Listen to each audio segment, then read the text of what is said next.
السلام عليكم ورحمة الله وبركاته. النهاردة هوريكم فكرة حلوة جدا. طبعا كلنا بيبقى عندنا لحمة مسلوقة كتير في العيد علشان بنعمل منها الفتة والرقاق. فالنهاردة هوريكم بقى اللحمة لما تكون عندنا مسلوقة ومش عارفين نعمل ايه بيها، هعمل لكم البقايا بتاعتها وجبة حلوة جدا، سندوتشات بسيطة وخفيفة هتعجبكم جدا. هوريكم الاول بقى اللحمة بتاعتنا، حبيت بقى اوريها لكم. شايفين الشوربه بتبقى حلوه جدا، لونها جميل جدا. اللحمه دي بقى اهي لحمه مسلوقه ما فيهاش اي حاجه، حبيت اوريها لكم اهي. دي بقى اللحمه اللي هنعمل منها السندوتشات بتاعتنا النهارده. هنعمل في اللحمه ايه؟ ممكن نحمرها كده وممكن نقطعها قطع صغيره. بصوا هي مستويه خالص، بصوا مش مستحمله حتى تقطيعه السكين. هنقطعها قطع صغيره خالص، ما نرميش منها حاجه، الحاجات دي كلها مش دهون،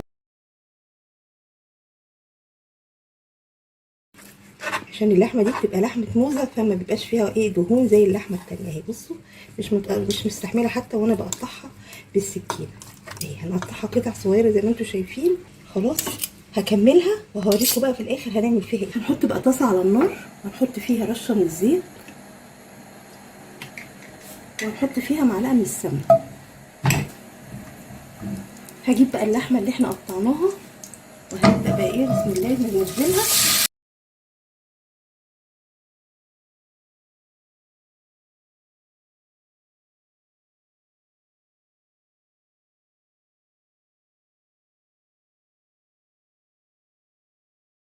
وهحط لها بقى رشه من الفلفل الاسمر،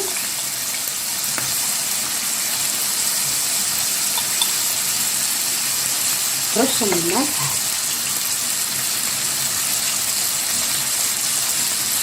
رشه بسيطه خالص من الكمون. نبدا بقى ايه نقلبها تقليبه بسيطه. طبعا هي اللحمه بتاعتنا زي ما انتم شايفين مسلوقه ومسلوقه حلو، فيا دوبك احنا بنشوح. طبعا السمنه البلدي بتديها طعم حلو جدا، برضو عاملينها بزيت ذره، فالحاجات دي بتبقى خفيفه. السمنه البلدي ما تقلقوش منها، بتبقى خفيفه جدا بس طعمها حلو قوي. هنا بقى هنحط السندوتشات، احنا طبعا هنعمل سندوتشات فهنحط فيها ايه، نحط لها بصل وهنحط لها فلفل، وبعدين ممكن نحط كمان للبصل نحط له سماق،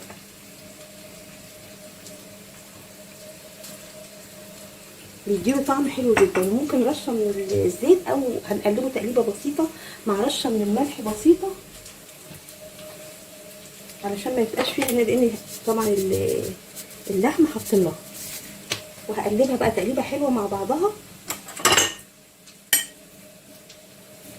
وهنحطها في السندوتشات بتاعتنا. هنجيب بقى العيش وهنقصه كده بالمقص، برضو افضل من السكين عشان ما يتبهدلش مننا. ممكن كمان نفصله خالص او نحاول نفتحه خالص على الاخر كده.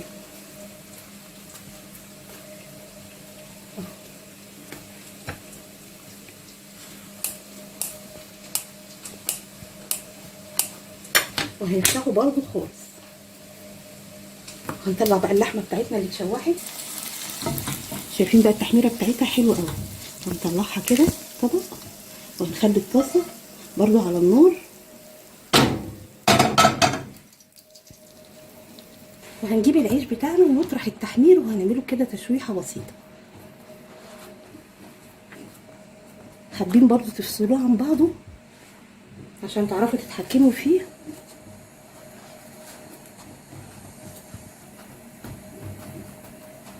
اهي عايزينها بقى تاخد تحميره حلو كده.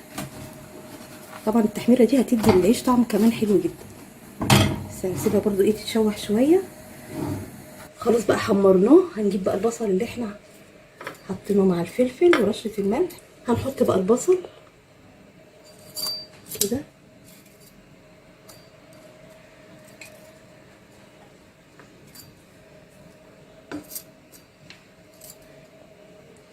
انا حاطه فلفل حامي.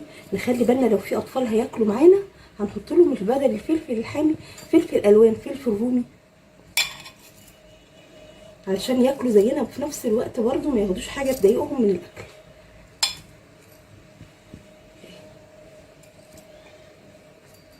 وهنحط برضو بعض وحدات من الطماطم.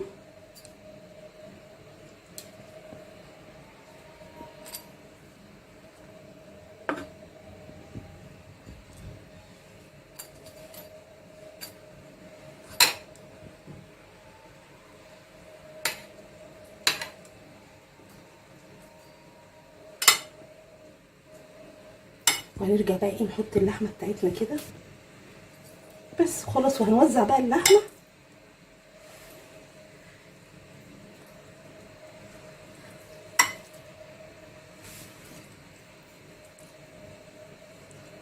طعمها حلو جدا.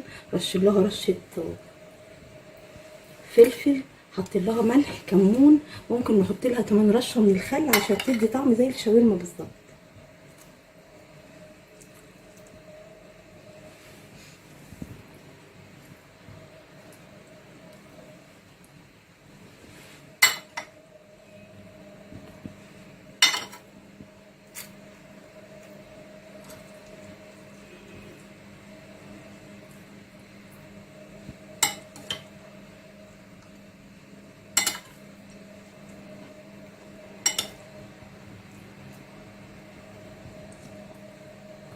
ايه رايكم بقى في السندوتشات اللي عملناها النهارده؟ اظن زي ما انتم شايفين في العيد ان شاء الله بيكون عندنا لحمه كتير، سابقين لحمه.